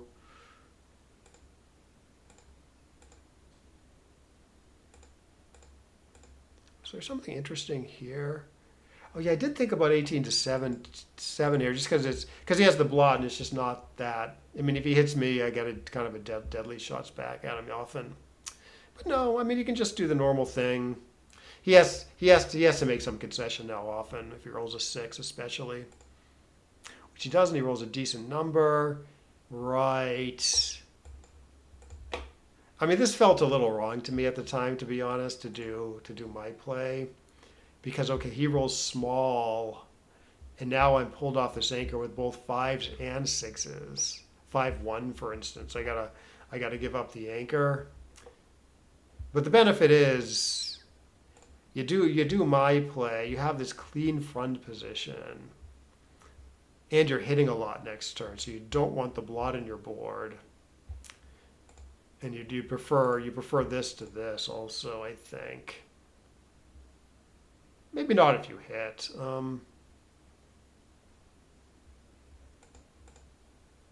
I guess you have some rolls here that keep a 5-point board, like a 3-2, for instance. Where you roll a 3-2 next turn, you got to break down to a 4-point board. I guess that's part of the reason why people say you should just clear from the back.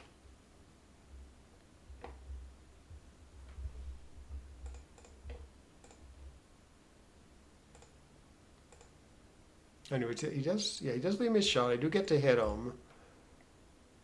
Okay, I hit him and minimize shots, which makes sense.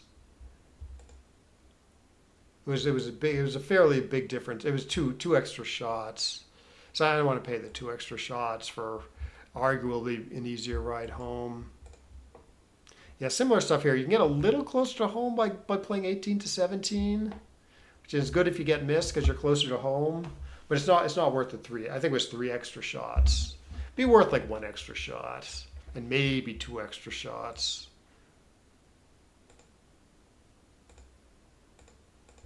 But anyways, we get into a race which I win. Okay, I thought I would like this. We looked at this before, right? Where 13 to 5 actually loses fewer gammons than splitting. So it's good at like a gammon save type score. But this isn't enough of a gammon save type score to justify that.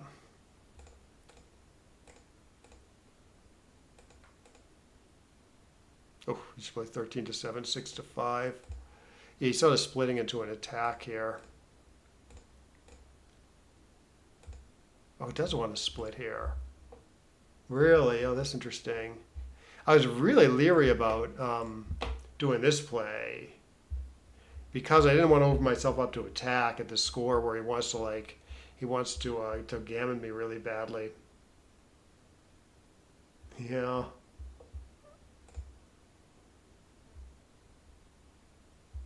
Yeah, next time I'll get it. The 6-2, I mean. So yeah, I guess the attack just isn't potent enough. I do have a decent board, so if you make the right play, I guess it's a little tough for him to attack effectively without incurring too much risk. And the benefit is you're more likely to end up with a good anchor somewhere. Either the 21 point or the 23 point. Yeah, because his 8 point is gone. Because his 8 point is gone, the 23 point is actually a pretty decent anchor here. It's less blocked.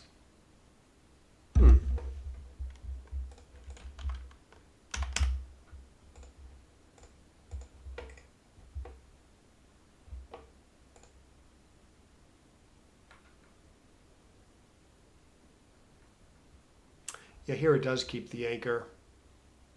So part of what's going on is if you make this play, you're slotting both the 21 and the 23 point anchor. The 23 point anchor isn't very good here. 21 is good.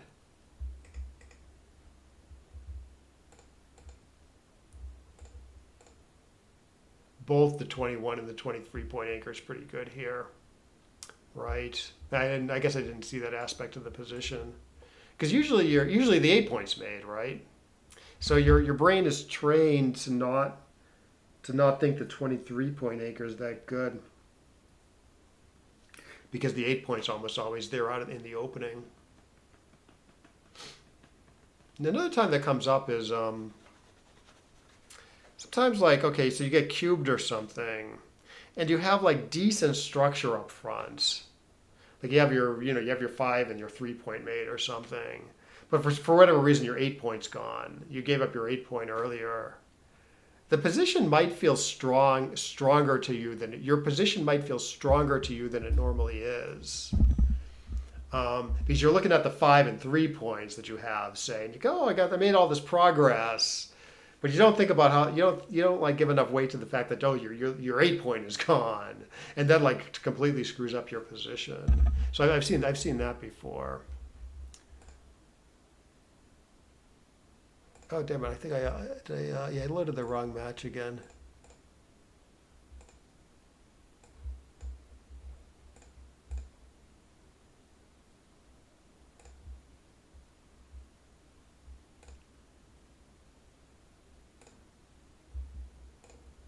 Yeah, so this is at 3-2.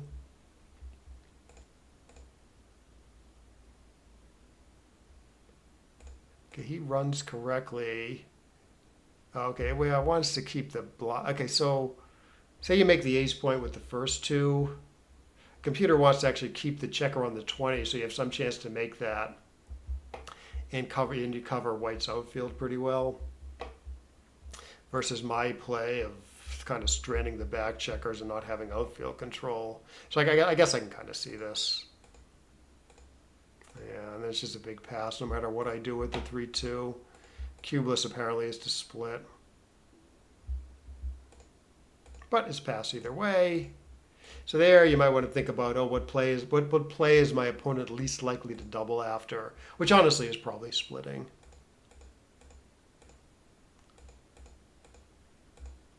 I would have made the 9 here, although it's quite close. He disengages, which I guess is okay. Yeah, I'm hanging back. I'm building my board, hanging back, building my board. Same. Okay, here it gives up the midpoint for make it easy to play later. I guess my say he just rolls a 2-1, covers a 3-point. I guess I have problems on a lot of 1s and 2s next turn if he does that. Especially 6-1, 6-2, which leaves a double shot.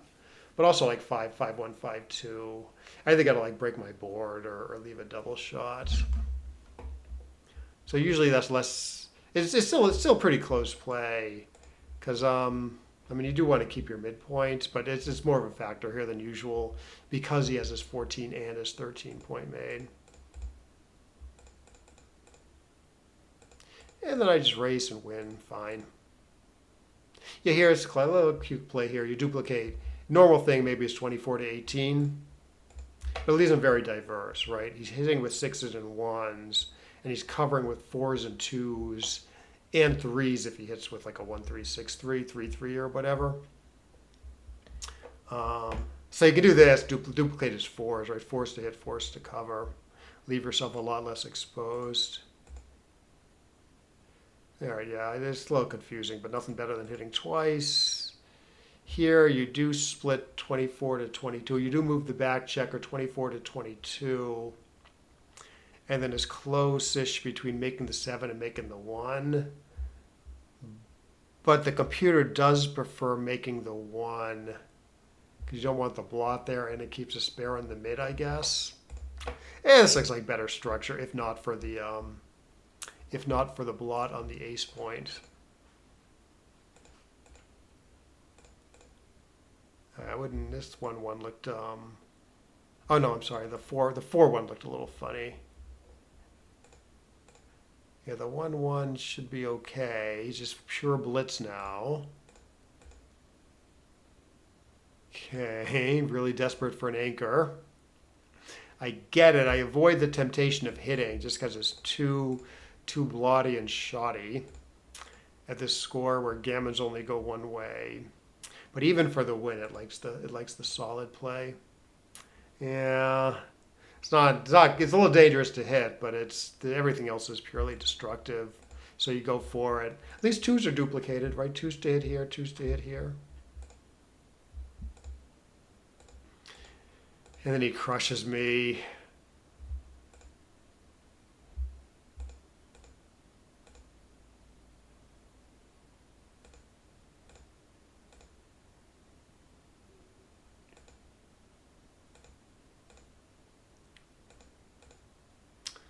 Yeah, I jump out here so as not to crunch anymore.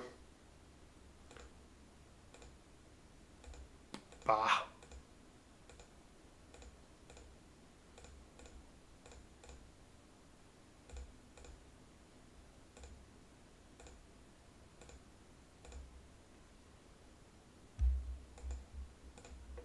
Yeah, I looked at this play actually. There's a computer's top choice. I mean, the idea is you're not hitting next turn. You got 0 blot numbers, so you're going to be able to put your board together in some fashion, right? Everything covers but 6s, so the only number that doesn't cover is 6-6, but you're running with that anyways, so it doesn't really matter. So you're at least putting together a 5-point board next roll. And you got some rolls that make you got quite a few rolls that make a 6-point board. And even if you only make a 5-point board, you have the next point slotted, which is nice already. So sort of the conditions are right for that. Yeah, I don't know why I didn't end up doing that. So I do this, and it's fine. Also, I do get to make that 3-point and slot it next turn a lot, or slot it next turn a lot. So you can look out for plays like that. Sometimes it's a bigger deal than 0.02, but you want to look for these situations where you're definitely not hitting next turn, and to play that doesn't do that is like a little stodgy. It's a little hard to make the other point, like it is here a little bit. But yeah, I can profitably stay back. Wouldn't be crazy to stay back here because he's only got 5 checkers off, but still a little too hard to win. You'd stay back with a 3-2, pretty sure. Because you don't have to because you make a nice front position. You don't have to compromise your front position, and you mostly win when you hit there. Yeah, here you stay and you hit, and you're still going to be an underdog probably. So you run and just make sure you avoid the gammon.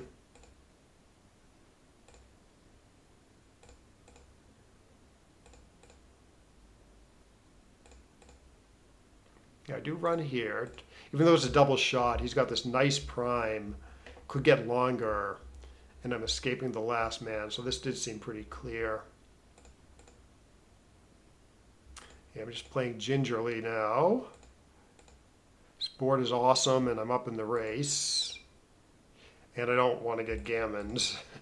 So mostly I'm just playing as safely as possible. And then I lose the race? Yes. Yeah.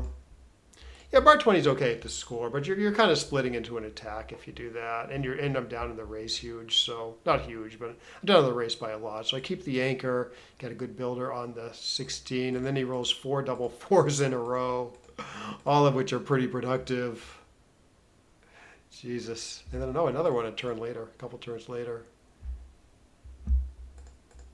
Yeah, he rolled 1, 2, 3, 4. Then he rolled 3, 3. Then he rolled 4, 4 again. And then he rolled 6, 6. So that's not a good number. Okay, so then I roll a 6, 2. So my task is to contain this back checker, which is a little tricky. So I play 13 to 11 to cover the outfield and get good builders and cover numbers. Oh, it's going to get gammon more. Is that the problem? Oh, no, it's double match point at this point. Yeah, I don't know why the computer doesn't like this. I mean, it leaves a 6-5 to hit. Sort of gives up a blocking point in the outfield, but I don't know. I thought the extra build power would be worth it, especially since gammons don't count. But I guess 19 to 17 is somewhat productive. It covers a 5-6 well. Oh, 13, 7, 6, 5. No, I did not consider this option. I considered making the 5, which is probably better than my play, given that gammons don't hurt me. Yeah, if you get missed, you got sort of the best structure here. I thought this structure was maybe okay, but it does have this big stack on the 6 point, and it's still 4 shots. And the outfield coverage is a little thin, I guess. So the computer's top choice is this. Making the 7 and slotting. Oh, 1, 3 doesn't hit that effectively. Yeah, that's part of what's going on. Or he has to give up his 5 point if he rolls a 1, 3. 1, 1 he can keep a 4 point board, although that's not even that great because it's all stripped down. Yeah, maybe I could have found this if I saw the 1, 3 thing. I don't know though. I honestly thought it was between this play and this play.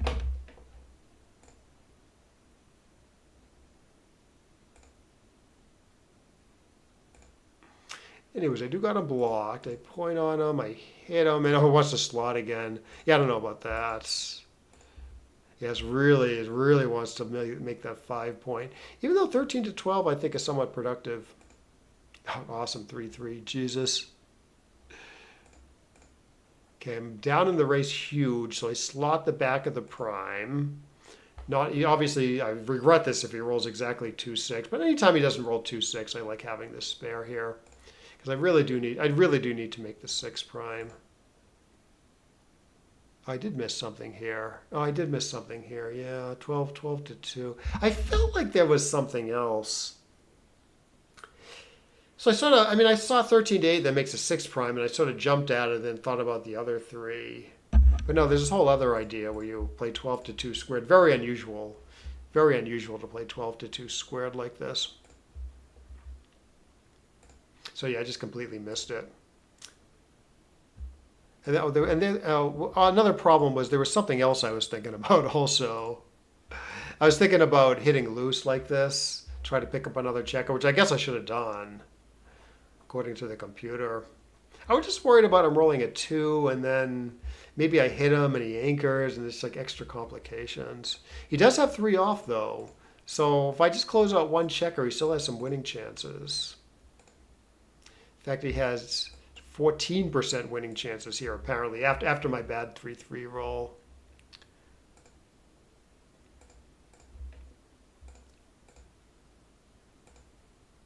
Yeah, so I got to take on some risk here. Yeah, hitting. It is sort of. It occurred to me.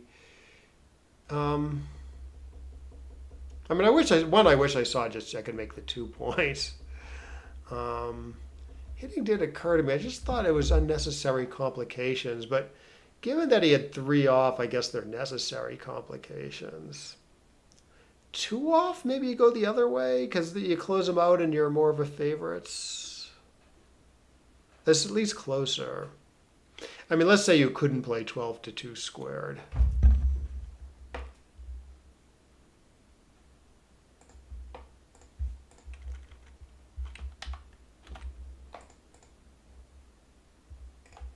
I don't know, like this position, 2 off, right? Yeah, so unusual. And then my subconscious thought I might be missing something there.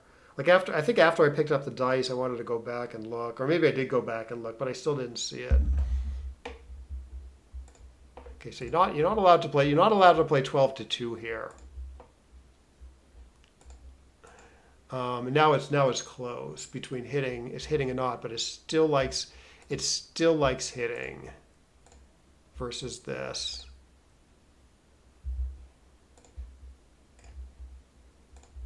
You're not allowed to play 12 to 2.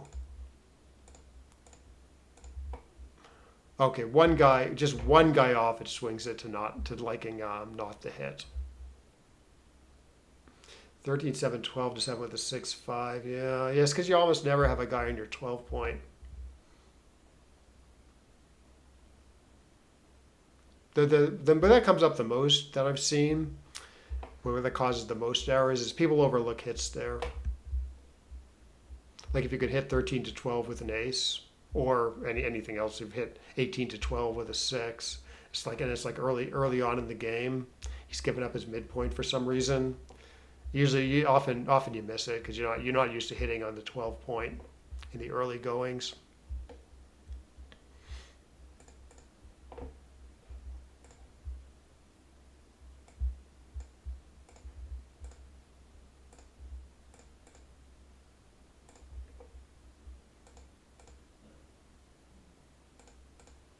Okay, and then I just close them out pretty good. Roll a bad 3-3. I got to take a little bit of risk here. Okay, the 6-1. Yeah, okay. Yeah, so the odd even thing probably does swing at him. Certainly if I had one more checker on the board. I'm ripping 2 here. But there's 2 things going on here. Like the race is worse for me. This position, say, or even this position.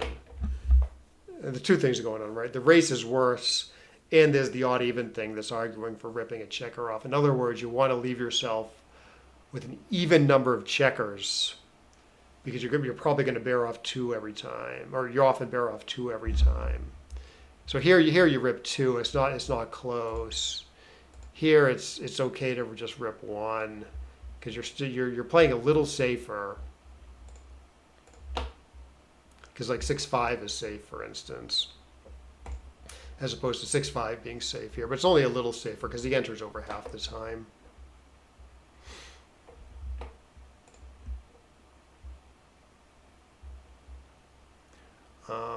Yeah, and then no. What about this? So now I got 3 off as opposed to the match position where there was 2 off. So the race is sort of more in my favor. So in that sense, I don't need to take on extra risk to bear off faster. On the other hand, the odd even thing is arguing for taking 2 off. And it's still possible for me to lose the race, especially if I just take 1 off here. So I wonder about this. I actually don't know. It's sort of arguments both ways now, and I'm not sure how they compare. But let's see. He's got 15 crosses to bear off. I only have 12. I think maybe you're supposed to rip 2 here. I think the race is close enough and the risk is slight enough that the odd even thing swings it. I think. But I'm not totally sure. I might be. So someone would override me in a doubles match here. My partner would override me here. Okay, here is very close. Right. So it's closer here than in the match position, even though the race is more gin here because of the odd even thing. So yeah, I was just starting to think about that stuff when your board is crunched. It comes up, I'd say it comes up fairly frequently in these situations where you hit a late shot and you're trying to decide how much risk to take on to bear off quickly. So it often swings the play. It can swing the cube decisions too. Like obviously if you have 8 checkers off, that's a lot faster than 9 checkers off, but 9 checkers off isn't a lot faster than 10 checkers off. Why do I keep doing the wrong match? I think that was the last decision though. Yeah, 6-1.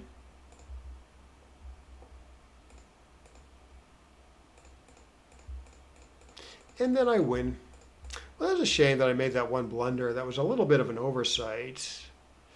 Played a little too quickly there. Would have been a really sweet match instead of just a pretty sweet one. All right. Well, I'm going to take off now. Yeah, but thanks for chatting. It was good chatting with you. And I will see you next time.